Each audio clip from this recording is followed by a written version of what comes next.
Yo, what is up? Welcome back to the Culture and Cannabis Podcast. I am one of your hosts, Full-Time Tony, here with my guy, JC motherfucking Coates. In the flesh, man. In the building.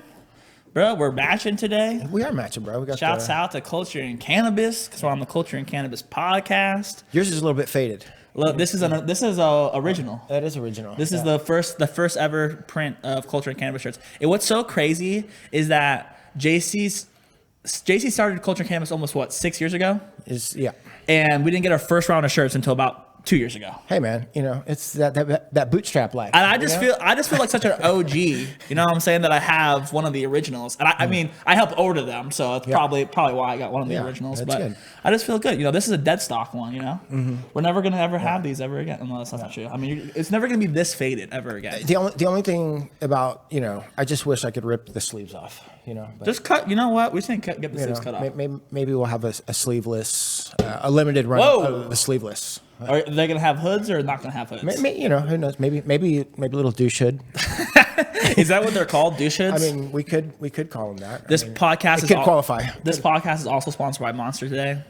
The Ultra Rosa. It's actually not sponsored by Monster, but Monster. Listen, if you guys want to sponsor us, let us know. I mean, I don't mind an energy drink guy, but JC is. JC. I mean, here's JC lives for energy drinks. Sometimes, mid-afternoon, it's like the nap time is calling my name. You know what I'm saying? But the podcast still needs to happen. Yeah. So, like when you need a little pep.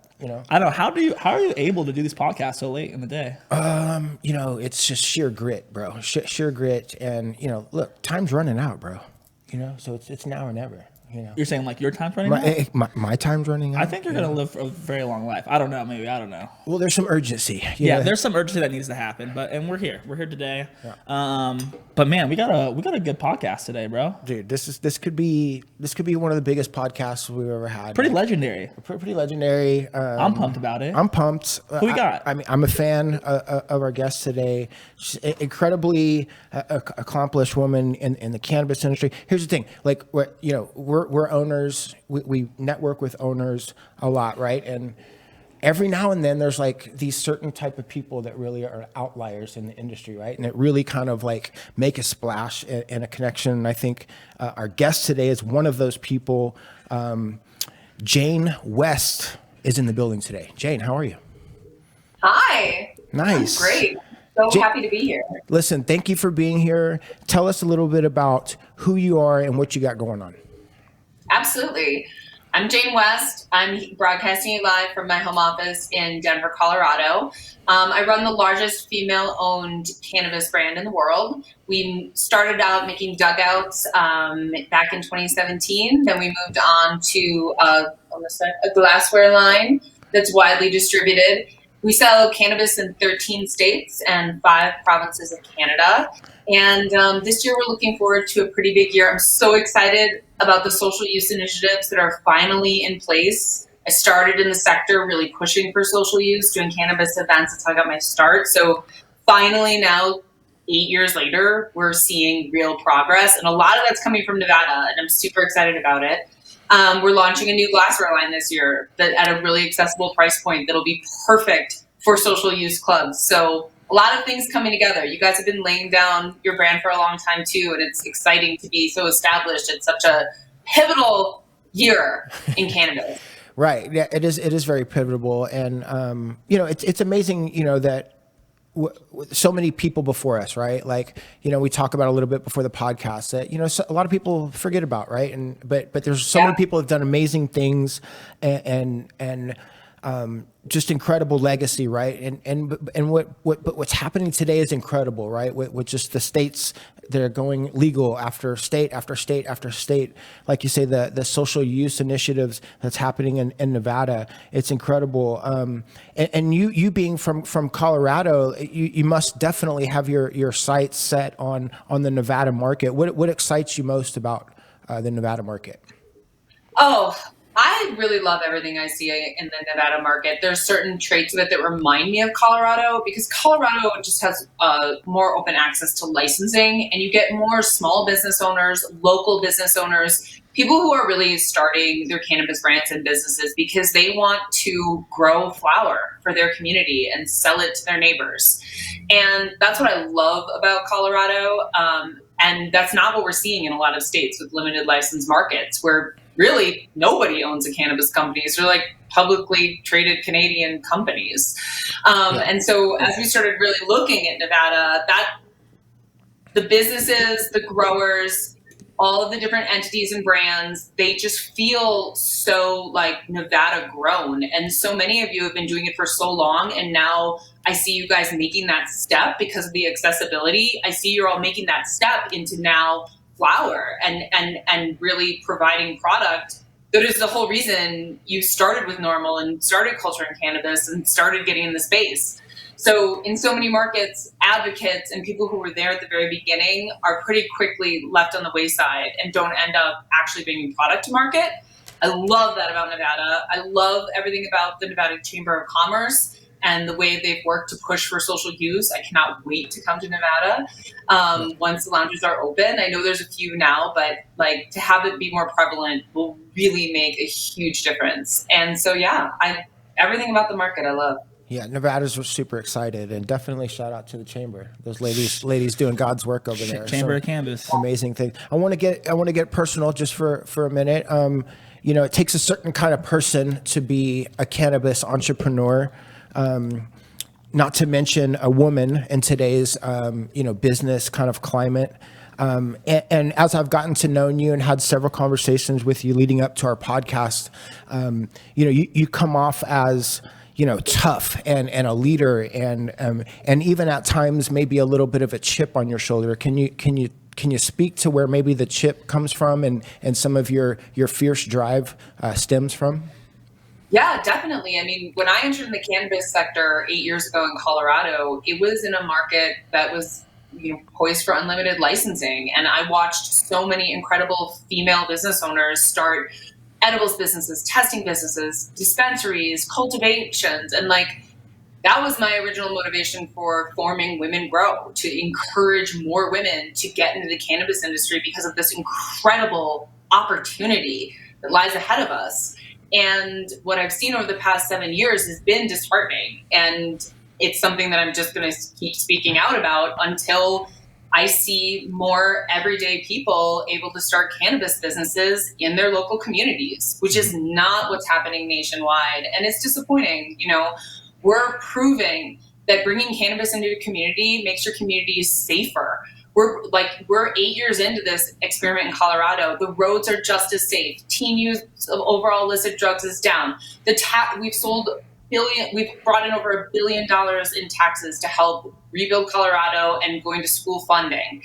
We know that this is we've proven that cannabis is safe and is safe for our communities. And here in Colorado, with thousands of people owning cannabis business licenses, we've proven that it can be a small business revolution. Mm-hmm. And the chip on my shoulder comes from the fact that I'm seeing states where, only 15 people are allowed to grow cannabis for the entire population of Illinois. And to not see small business owners and people from communities of color owning those licenses and growing this plant is just so disheartening to me, especially because it's a consumable. I can go down the street and I buy weed and I'm going to go back to that store in 2 weeks and do the same thing. And so it is really about community and community growing. Yeah, it's crazy because what happens is what you just said is that on a legal standpoint and regulations for the state, it does get proven that it has value and, it has economic, pluses for the community and stuff like that. But then what happens is when it does go legal, then the battle starts for the entrepreneur, right? And talk about these limited license situations in Illinois and even Nevada and other places. What do you say to young women that are trying to be entrepreneurs in this industry that are up against so many obstacles? Where do they get started? I try to just keep them in perspective. Like, I started my first cannabis business when I was 38 years old, and I had never grown cannabis. I didn't know anyone that worked in the cannabis industry, not one person. I had a master's degree in social work and worked for a nonprofit at the time. And that was 8 years ago. And now I am the most widely recognized woman in the cannabis industry. And even though it may feel like you're getting in like too late or something's already happened, like that is not the case. The industry will never be this small again. As much as that will always be true, it is true. And you have to keep fighting to be able to own the business that you dream of owning. So whether that's being a dispensary owner, being a cultivator, being able to like create edibles, if your licensing in your state doesn't give you the right to do that, you have to fight for it. Don't settle and just start working for someone who did get a license, because you can get there. And as soon as more and more people are aware of like how much opportunity there is and how much small business owners should be being able to be licensed, I believe that there'll be a greater social movement for both more licensing and home grow. Mm-hmm. And I think people, once they realize how safe this product is, and once like women who are like, you know, they're the chief operating officers of their home, they decide what comes into their home, what they're buying, what their family's consuming. I think once we educate more people and to really like all the benefits cannabis can bring to your life, then we'll really, the 20s are going to be huge. Mm-hmm. I like my new glassware line is dubbed the 20s. I think that this is definitely going to be the age of cannabis enlightenment. Mm-hmm. And I think we see that already, like with all the news stories as state after state legalizes. Like, you know, back in 2014, 2015, every news story was a pun. Mm-hmm. High times in Colorado and weed smoking and pot entrepreneurs. Mm-hmm. And, you know, I mean, now even like as a new state legalizes, there's no jokes. It's about licensing. It's about access. It's about like tax dollars. You know, people have, I mean, all these companies are publicly traded in Canada, and people speak quite eloquently about how they operate. So it's really advanced so much, and we're still only in 2021. I think by the end of the decade,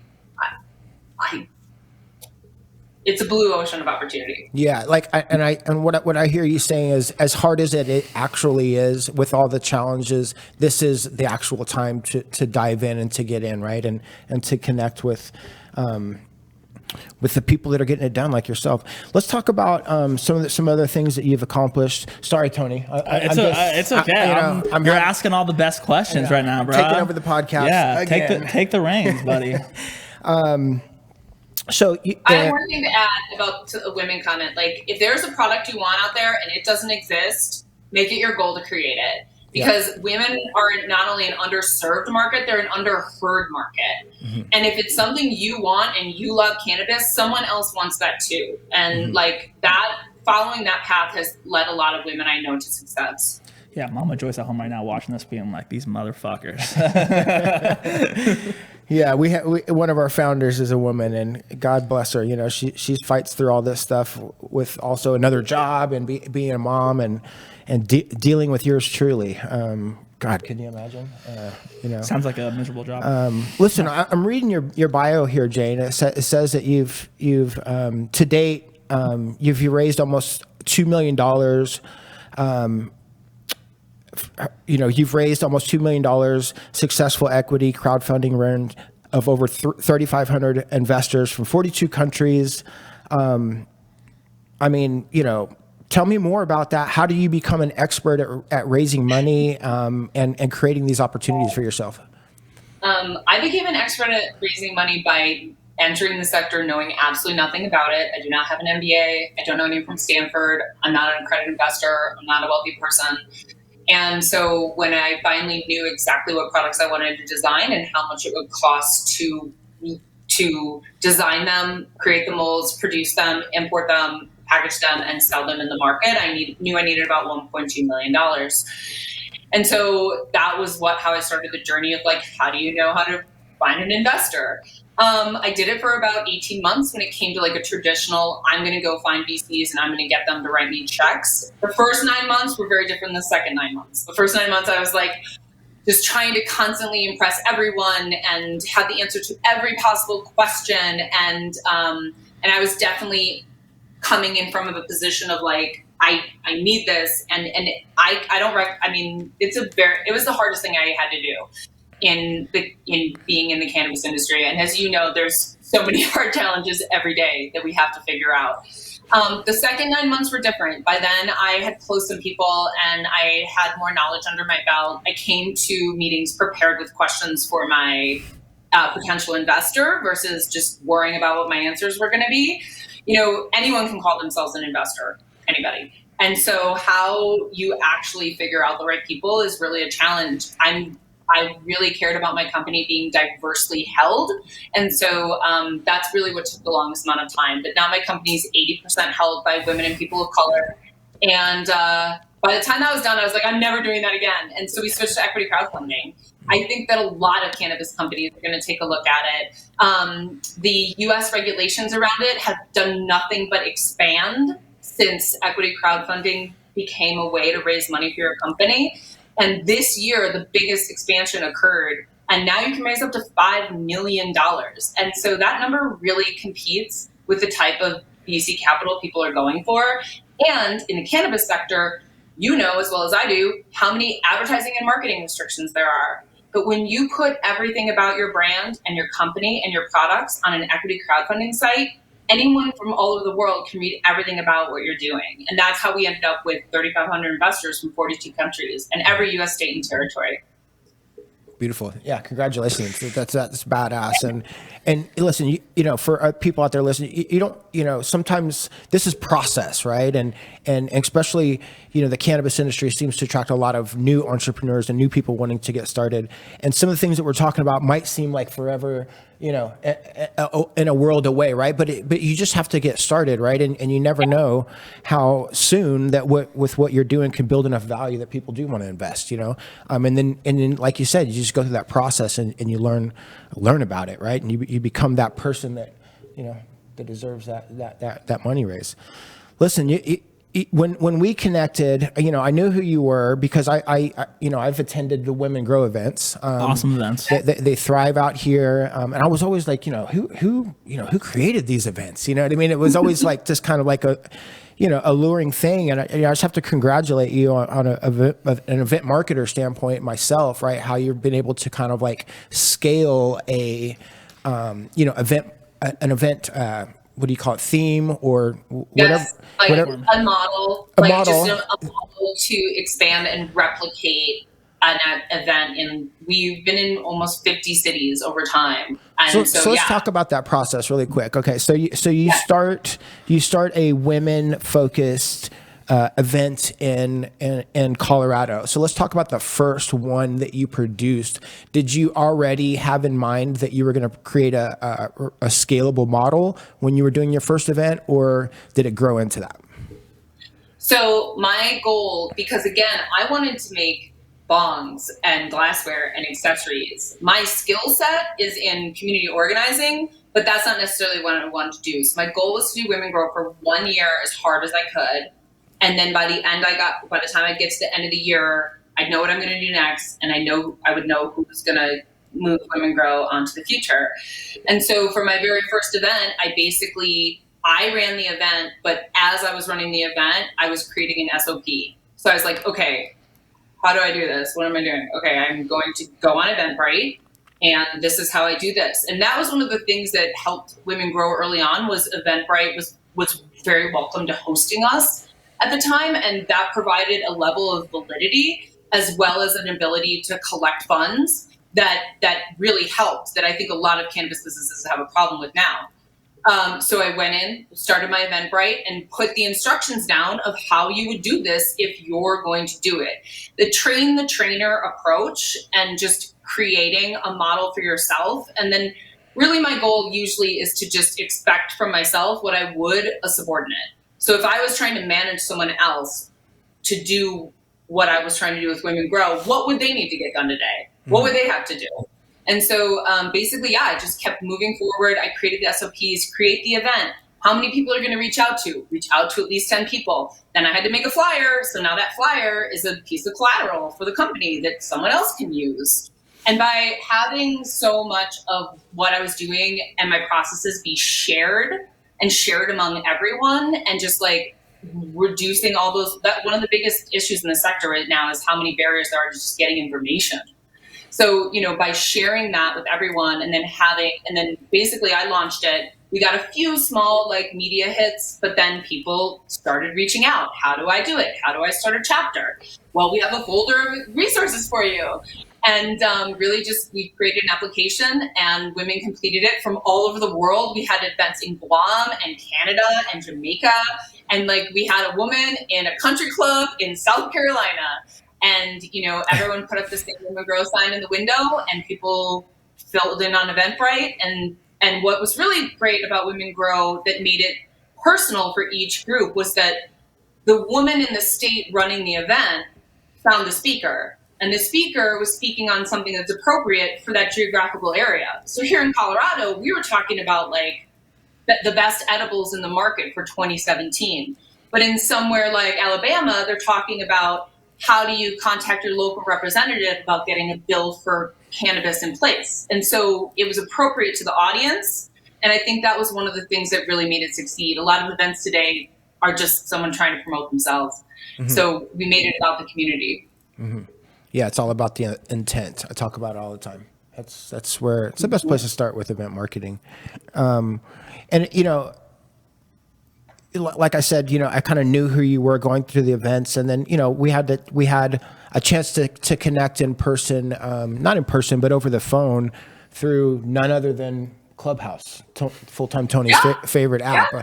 I think you caught me in a room, and I was telling a story about, I think, cannabis and parenthood or whatever. And then you sent me a direct message and we connected, and you told me a little bit about what you got going on. It was really cool. And you were telling me about the products that you're selling right now. So tell me about some of the products that you're selling right now and where you made your last sale. Well, we just closed Florida. It's a really interesting market down there, and I love our partners. Right now, we're still selling that. We're selling through the end of our glassware of the Grav collection, and we have a few other new items that are coming to market. This is a sneak peek at some of the glassware we're designing right now with famous brands. They're the ones that make all of Snoop Dogg's glassware. But I really wanted a new water filtration that also would be appropriate for bangers and concentrates, and I'm pretty excited about this line. It'll probably be out by the fall, and so it'll be my second big collab, and that's really important for the brand. It's also going to be at a good price point because my first glassware line was exquisite and hand finished, but also expensive. Yeah. We're expanding across Canada more. It's a really interesting market there. There's so many really awesome mom and pop dispensaries all over the country of Canada that I just love communicating with. It's just it's an exciting time in a lot of places. So, and it's fun to watch all of our partners grow, especially when they started as, small business owners. So those products that you just sold in Florida, what are they? Yes. Okay. We have pre-packed pipes. Nice. So everything I do is basically about single serving. My joints are tiny. All of them are 0.35 grams each, but they're pure bud. I mean, I want to smoke pure bud, but then a 1 gram joint of really good flower is a lot. Mm-hmm. And I want customers to be confident about their cannabis consumption. Mm-hmm. So I love our newest pipe because it's American made and it's pharmaceutical grade. So it works across all the markets. And then also it has a closed mouthpiece, which traps the smoke, which I'll show you. Nice. So you see all the smoke is inside. That is pretty cool. Yeah, a big hit, but then. Mm-hmm. Nice. And I love this thing. Does it have and it has a cap too? And it has a cap for on the go. Oh, the cap. Yeah. Perfect. It's sporty. It's durable. And it's American glass. Kudos for that. It's American made. Yeah. And American made and pharmaceutical grade. Why do we like to use American glass, Jane? Tell us why. It is very hard to do. Mm-hmm. That's my answer would be the reason we should keep talking about it and trying to make more products in America out of glass is that it's very hard to do right now. there aren't the right amount of supplies and machinery that you need to do it at a huge scale. Yeah. And so the more companies that are working to do that, the better, because there's so many people in cannabis that have a lot of amazing ideas of what they want to make out of glass. And it's very, very hard to not do that in China. Yeah. And it, you know, there's a whole community of artists, right? That make the glass that I would hope that the cannabis community continues to support here in America. Anyway. Agreed. I think what's important along that very specific line is that just like there's delineations between like craft cannabis and like corporate cannabis, maybe. Yeah. You know, a lot of the glassware I have around my home, I was bought like at Crate and Barrel, and it's a glass, and it's how you expect it to be. But then there's like hand-blown glassware and artistic glassware and other things that people buy. And I think it's important as we educate this new group of customers, because glass is just, it's definitely how you want to consume flower. It's superior taste. It's able to be cleaned. It can handle the high temperatures. And so we need to educate the new generation of cannabis consumers that, like, yeah, you can buy mass-produced glasses that are exactly like you want them and exactly the form and function. But then also there's an artist community that hand creates and hand makes glass items. And those are also people that you should be, you know, purchasing from. The biggest challenge that the artistic community faces is the fact that they can't make every single product exactly the same. And so it's really hard to like sell to that customer when they're not walking through that like gallery. That's why, you know, smoke shops look like an art gallery, because every single item is completely unique. What you know about that glass? Did you hit the glass today? Did not. I haven't smoked any weed today. You haven't actually, smoked any weed today. Wow. No, I know, it's pretty crazy. But I did get to go check out Glass Vegas last week, which was really cool. And you know, I did a presentation one time about American glass versus China glass. Oh, did you? Yeah. One time I also had an educational event that I did up in Reno, Nevada called Butt Dinner Fight Club. And the guy that was supposed to go that day sent me his slides. He's like, "Yo, bro, I can't come, but you can do it for me." And so I had to step in and present like right off the bat. But I learned that, you know, there's a lot of it can be really dangerous to consume from China glass if there's any like portions of lead in it. A lot of time it breaks a lot easier. Multiple things, and you know, it's usually glass that's made in China. It's not really good for the ecosystem. Yeah. And the people, you know, that's the big part for me. A lot of slave labor making glass in China. Yeah, and there's lots of good people here in America that are doing God's work, making amazing glass that I got to see last week at Las Vegas. And especially all the revenue that's being raised through cannabis, like, you know, we should be supporting those people that have been creating the culture for us for all these years. You picked up some glass in. Go ahead, Jen. Oh no, I was going to say I would love to see a more effective online portal for American-based glass artists to sell their individual pieces so that they make, you know, the full markup and are making money on their glass. And I think that's the real walk through a gallery of all the pieces. Yeah, and that's the real problem. Tony was talking about it earlier, and you know, it's we can talk about how we love the glass community, but like, you know, the market will, you know, be the judge, right? Now, you know, like we pray that it doesn't eat them up, but at the end of the day, there needs to be like what you just described, you know, like some easier ways to get the glass out, right? Some bigger, I don't know, production facilities out here that can get more of it out. Yeah, I think the other issue too is the smoke shop setup, right? I think there's a lot of great smoke shops across the country. I got to meet a lot of great smoke shop owners. One of my favorite smoke shops in the country is Art Dogs up in Reno, Nevada. They hold it down for American glass up there, and so you have guys like him who really care about the artists and like what's happening, but you also have guys that are just like, yo, I got 20 smoke shops here in town. I buy all my glass from China, and I just sell it way cheaper. And so that's the difference, right? And so just educating people on that. And I believe that as cannabis grows, glass culture will also grow with it, and hopefully it's not from China. Yeah. I'd like USA, to baby. see more platforms too. Like, you know, I've gone to a lot of glass games and things at Champs and whatnot, and like it is a very male-based culture. I'd like to see like more like female glass games. I think a lot of the things they end up designing are have quite a different aesthetic. Yeah. And then along with that, if we could get, you know, a lot of these female-owned boutiques, places where you would buy a mug that says like "Wine for Mom." Yeah. You know, like those are the same stores that absolutely could be, they buy fine jewelry and other items in wine glasses made out of glass. So having like those shelves for, you know, people with different aesthetics in glassware will help too. If you take it out of like, oh, it just has to be at a smoke shop. Right. Yeah. 100%. Bongs for mom. Yeah. And it, you know, paraphernalia, the word paraphernalia is something to do something illegal. Right. And it's not illegal anymore. It's glassware. They're home goods and accessories. Yeah. Functional glass. I got busted for that's why I got kicked out of the dorm my freshman year of college. Busted for a bong. Yeah. Oh. Well, listen, Jane, I really appreciate your time. It means the world to me. Getting connected over these last few weeks have been really great. I'm excited for you to come out to Nevada. Tell everyone where they can find you, learn more about you, and all that. Definitely. You can follow, most of my social handles are the Jane West, THE, and you can go to janewest.com and learn more about all of our products and where to find them and find a map of our partners. Amazing. Thank you for your time. Appreciate it. Thank you so much, Jane. Thank you. Thanks, guys. Jane West. Jane West in the building. In the building, you know. In the Zoom building.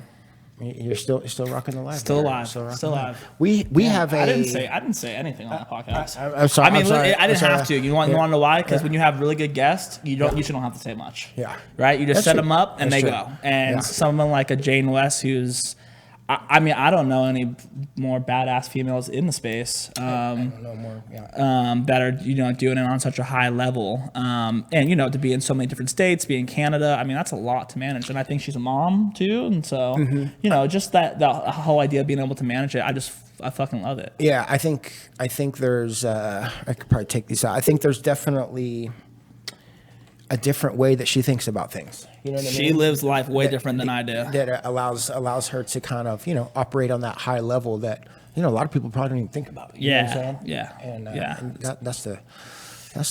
I'm definitely gonna be checking out her glass now. Yeah, that's good. So what do we got going on? Listen, in 10 minutes we have a pop-up. Shit. At Exhale. All right, we gotta get out of here. We gotta Listen, if you guys are watching, we're gonna be over at Exhale from 5 to 7. We gotta fucking scoot over there. It's 4:52. We're gonna be late, so hopefully we're not gonna be late. We got all the pop-up gear. I would love to talk more, but we'll talk more next week. Thank you guys so much for watching. This was the Culture and Cannabis Podcast. I'm one of your hosts, Full Time Tony, here with my guy JC Coates. We'll talk to you guys soon. Peace.